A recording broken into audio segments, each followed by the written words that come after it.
Les gens sont toujours gênés d'acheter des préservatifs. Oui, ça c'est vrai. Moi j'ai des clients, des fois ils prennent un petit tube de crème avec le préservatif. Vous criez toujours quand c'est une maladie gênante. C'est un mythe. En fait, je pense que les personnes sont plus gênées et du coup ils ont l'impression qu'on crie, mais c'est un mythe par rapport aux pathologies, quand ils ont une petite mycose, quand ils veulent des préservatifs ou même des suppos des fois. Moi la dernière fois j'en ai un, il est venu me voir, il m'a dit oui j'ai un petit problème. Voilà, et on parle comme ça, donc c'est un peu compliqué, mais franchement, c'est pas du tout dérangeant. Sachez que ça peut arriver à tout le monde et qu'on est open là-dessus. On peut tout entendre. Vous pouvez faire des prises de sang. Et non, on n'est pas un laboratoire, ni analyse, ni prise de sang. Donc merci de ramener vos gobelets d'urine au laboratoire, s'il vous plaît, parce qu'on a eu le cas. Les pharmaciens sont victimes d'agressions. Ah oui, tout le temps, tous les jours, micro-agression, grosse agression. On a souvent des insultes et les agressions, oui, des fois ça détruit un petit peu le mobilier, ça fait tout tomber par terre, ça fait des menaces, je vous attends à la sortie, etc. Ça c'est tout le temps quotidien. Mais pourquoi ?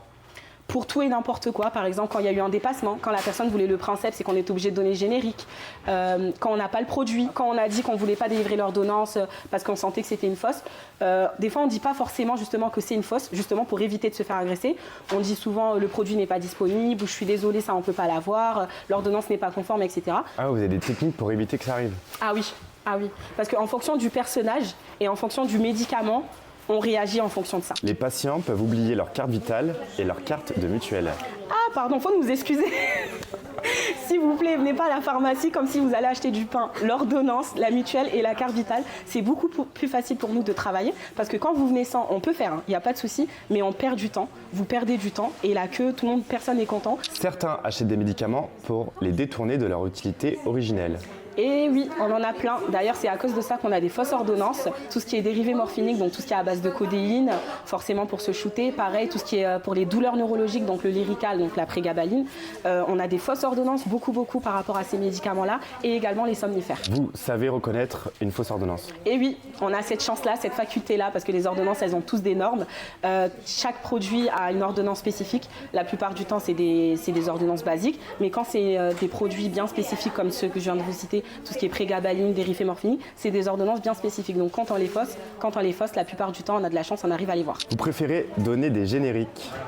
Alors, c'est pas qu'on préfère. La sécu sur nous, excusez-nous. C'est pas qu'on préfère. En fait, il faut savoir qu'en pharmacie, c'est un commerce, mais il est quand même beaucoup géré par la sécurité sociale qui, lui, s'occupe des remboursements. Donc tout ce qui est générique, en fait, c'est la sécurité sociale qui nous l'impose. Les pharmaciens sont pharmaciens parce qu'ils ont raté leurs études de médecine. Ah non, pas du tout. C'est un choix d'avoir accédé à la pharmacie. Il ne faut pas croire que toutes les personnes qui vont en médecine veulent devenir médecins. On peut payer avec sa carte vitale. Non, on ne peut pas payer avec la carte vitale. On peut faire un remboursement avec la carte vitale. Donc on passe la carte vitale, vous avez une ordonnance, donc vous ne payez pas. C'est la sécurité sociale qui paye. À part si vous n'avez pas de mutuelle ou il n'y a pas de CMU, donc là vous avez une partie à payer. Mais du coup avec la carte vitale, vous ne pouvez pas acheter par exemple du lait et venir payer avec la carte. It's not possible, sorry. J'ai eu une dame par exemple qui est venue, qui a pris de la para, on l'a conseillé, etc. Et arrivée à la caisse, elle me sort la carte vitale. Mais ça marche pas comme ça. Les gens confondent pharmacien avec médecin. Non, pour le moment, j'ai pas eu le cas. Au contraire, quand le pharmacien a tendance, ou le préparateur qui le sert, a tendance à dire « Ah, par contre, ce qu'a noté le médecin, c'est pas forcément correct. » Ah non, mais c'est le médecin qui l'a noté, hein. Les pharmacies s'occupent aussi des animaux. Oui, on fait aussi du vétérinaire. En fait, on ne s'occupe pas forcément d'eux, mais on peut faire la délivrance des médicaments parce que malgré que ce soit vétérinaire, il y a des médicaments qui restent uniquement sur ordonnance. Vous êtes toujours en rupture de médicaments. Eh oui, malheureusement.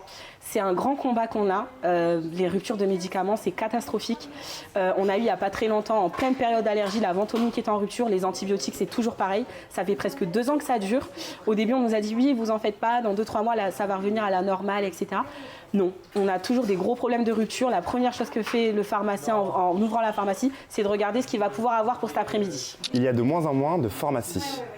Alors c'est vrai qu'une pharmacie ferme à peu près tous les 3 jours, si je ne dis pas de bêtises, par rapport à la loi de la vente de médicaments sur Internet. C'est vrai que si la loi elle passe, ça va être beaucoup plus compliqué et on va se retrouver avec un désert médical, un désert pharmaceutique et là ça va être compliqué. Il ne faut pas oublier que nous, pharmaciens, on est le petit commerçant qui va faire en sorte que vous allez mieux.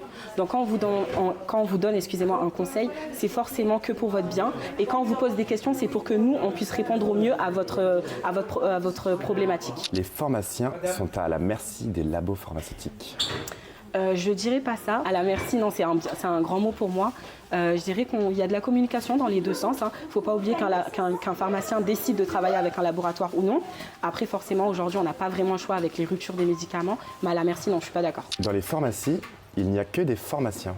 Pas du tout. Et sachez que quand vous arrivez au comptoir, il n'y a pas que des pharmaciens qui vous servent. Il y a aussi des préparateurs en pharmacie. Vous avez également des conseillers qui sont en rayon, tout ce qui est cosméto, etc. Donc moi, je suis préparatrice et je vous sers avec grand plaisir, sans problème.